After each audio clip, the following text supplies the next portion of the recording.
Welcome back, everybody. This is Zach with New England Sports Talk, and today we are recapping the draft profile of 2019 draft prospect Cam Reddish out of Duke University.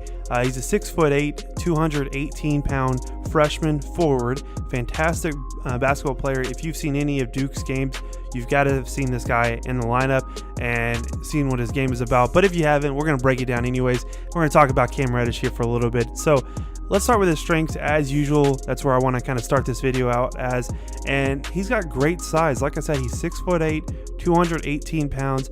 That's fantastic, like a body type for him, and great size and great weight as well too. And that's going to translate very well into the next level as well. You know, he's not overweight. He's not too thin. He's not too skinny. He's got plenty of muscle on him. He's going to be able to perform at the next level and really grow his game while not being pushed around, you know, at the next level where guards are more physical or forwards are more physical. And sometimes it's harder to kind of get yourself established in the league and established on the court. I think as long as he's looking for a shot, he's going to be able to try to basically prove himself and see what his game is all about and prove that he's a vital part. He can be a big time player in this league. So the first thing was his great size. Like I said, he can shoot from range as well too. Don't let the numbers fool you either. We're going to go over his numbers at the end of the video. That's kind of tied. This all kind of ties into some of his growth area as well too, but he can shoot from range as well. His calling card, I guess, is definitely 3 and D. So 3-pointers and defense is essentially where he's at. And that's the type of prospect that you're getting out of him. I don't think that there's going to be an issue with him coming into the league next year and performing right away because of his 3-point shooting and his defensive ability. And speaking of his defensive ability, I think he's got elite defense potential coming into the league. Now, I don't know if he's better than some of the other players I've already referenced, like DeAndre Hunter, for example. DeAndre Hunter did win Defensive Player of the Year last year, so obviously I'm giving him the edge. But Cam Reddish could very well be the second best defender as far as a forward goes in this draft coming up. So fantastic player, fantastic 3-point shooter as well too.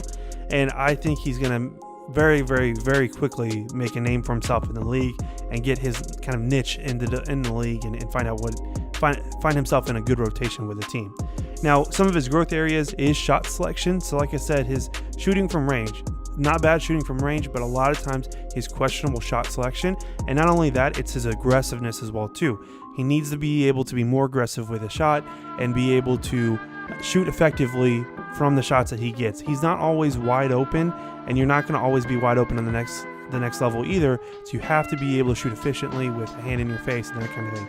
The other thing that his growth area, that, and I don't know if you can teach this, I think that it's just got to be a mindset coming into the NBA, is his motor. So you've got to be able to lock down on defense. You've got to lock down on offensively as far as like getting your good shot selection, like I said, watching film, you know, going after loose balls, things like that. A big thing with him was motor. Is he ready?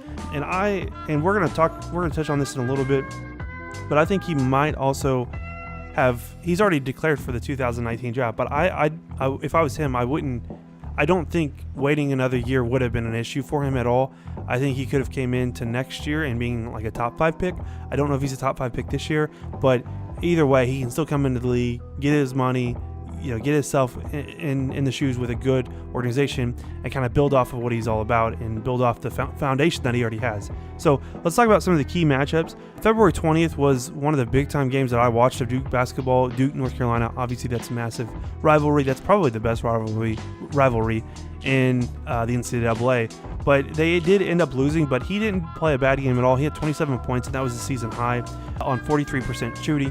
Not terrible at all. They did lose, but one of the things that I want to talk about for the next key matchups that he had, and it's not necessarily a key matchup, but it might just be kind of going back to his growth area with the shot selection, was I counted it up in over his career in 2018-2019 season. There were 4 games with only 1 made basket, so he only made 1 basket the entire game. There's 4 games like that. There were 7 games where he only made 2 baskets, and then there were 15 games where he shot below 30% from the field. So again, what we're talking about is good shot selection, but also shooting efficiently as well too, and being aggressive is the most part. Like we're going to talk about in another video. I might just post it out tomorrow actually, but there was a game, RJ Barrett, who's his teammate. I've already done my research on him and kind of made my notes about him, but they're kind of similar as far as their game goes. But the problem with Cam Reddish, and maybe the reason why he doesn't get as much consideration as he should, is because of his aggressiveness. Again, it all ties back to his motor. Are you going to be aggressive night in, night out, or are you going to take plays off? I don't think that's going to be a problem for him. I think he's going to get it under control. I think he wants to be in the league next year and have a long career. This is exactly what we're talking about here. He's got to be able to shoot aggressively and be able to show that he can be a vital part in the league. So, and again, also I don't know if that was because of his role as well. You're playing with RJ Barrett and Zion, so they're going to get the bulk of the looks and the attempts and stuff. But again, you have to be aggressive. I think it could just be a product of that. So maybe when he gets into the league next year, he's probably going to be on a team. He's going to be on a lottery team for sure. So usually those lottery teams have a lot of young talent. He's going to be able to get minutes early on, I would imagine, and he's going to be able to prove himself and be able to prove if he wants to be the top dog on a team. He's going to be able to do that next year on a team and be able to prove that. So no issues with that at all. One of the other honorable mentions that he did have an honorable mention team to the ACC team. He didn't make the team. There are 3 teams, but he did get an honorable mention, so I wanted to note that as well too.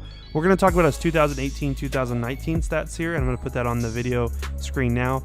He averaged 13.5 points per game, 3.7 rebounds per game, 1.9 assists a game, and 35.6 field goal percentage. Again, so as a scorer, as a shooter, as a forward, you want that field goal percentage to be up and the points per game to be up. However, that's all going to come with growth. It's all going to come with just getting more comfortable at the next level and that kind of thing. And I think he's not going to have an issue with that. Now, as far as a comparison, I like to do these comparisons on each of these prospects as much as I can. I try to have like kind of a low end or a high end type player. So low end, and this is definitely not a low end at all, he's a vet in the league, is Trevor Ariza. So as far as a 3-and-D guy, I feel like he matches up pretty well with him. And again, that's just if he's only a 3-and-D player, if he's kind of more of a specialist role and he's not an actual superstar or star on a team. He could be a Trevor Ariza on a lot of teams and a lot of championship winning teams as well too. And that could be his role in the NBA. Now, kind of a higher end, I know this doesn't seem like a higher end, but Rudy Gay is who I'm thinking of.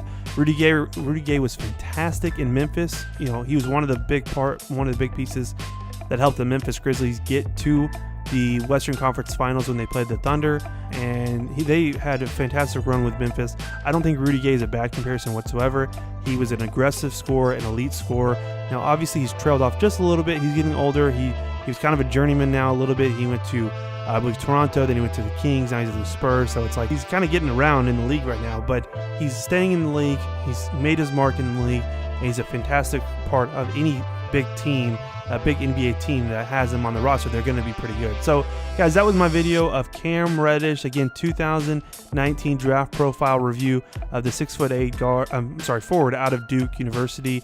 As always, be sure to hit the like button, subscribe, and comment. What do you think about Cam Reddish? What do you think he's all about? And do you think he's going to be able to perform at the next level? Thanks, guys.